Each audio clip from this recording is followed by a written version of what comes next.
এই পৃথিবীতে সবচেয়ে সুখ কি জানেন? মায়ের ভালোবাসা। এই পৃথিবীতে সবচেয়ে কষ্টকর কি জানেন? মায়ের চোখের পানি। এই পৃথিবীতে আপনি তখনই সবচেয়ে অবহেলিত হবেন, মানে তখনই আপনার সবকিছু মনে হবে যে অসহায় মনে হবে। তখন কোন সময় জানেন? যখন আপনার মা মারা যাবে, তখনই বুঝতে পারবেন আপনি এই পৃথিবীর কতটা কঠিন, বা বেঁচে থাকতে হলে যে কতটা কষ্ট করে বেঁচে থাকার জন্য যে দ্বিতীয় নিঃশ্বাসটা প্রয়োজন, সেটা হচ্ছে যে মা। যখন হারাইবেন তখন বুঝতে পারবেন, এর আগে না। আরে মা ছিল যখন, তখন প্রতিদিন সকালবেলা কল দিয়ে বলতো, ও রাব্বি যা, ডিউটিতে যা, টাইম হয়েছে। আর এখন আর কেউ ফোন দিয়ে বলে না যে রাব্বি যা, ডিউটির টাইম হয়েছে। আমি জানি না যে আল্লাহ কেন আমারে যে এত অল্প বয়সে যে মানে মা হারাইছে বা মা হারা হইতেছে এত অল্প বয়সে।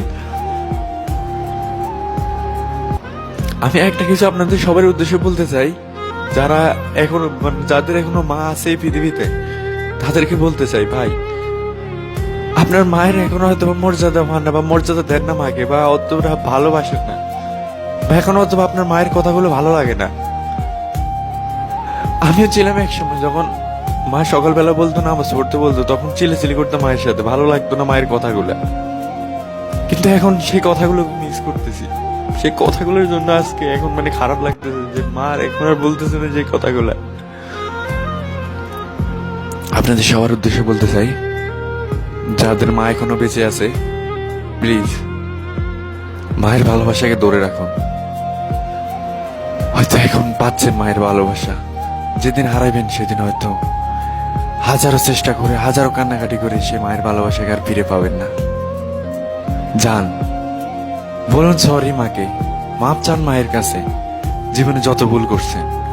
হয়তো সেই সুযোগ আর আসবে না, হয়তো এখনই সুযোগ আপনার। যান আপনার মায়ের কাছে, কল করুন আপনার মায়ের কাছে যে মা আমাকে ক্ষমা করে দিন, জীবনে যত ভুল করছি আপনার সাথে ক্ষমা করে দিন মা। হয়তো হারানোর পরে হাজারো চেষ্টা করে আমার মতো বলতে পারবেন না মা আমাকে মাফ করে দিন।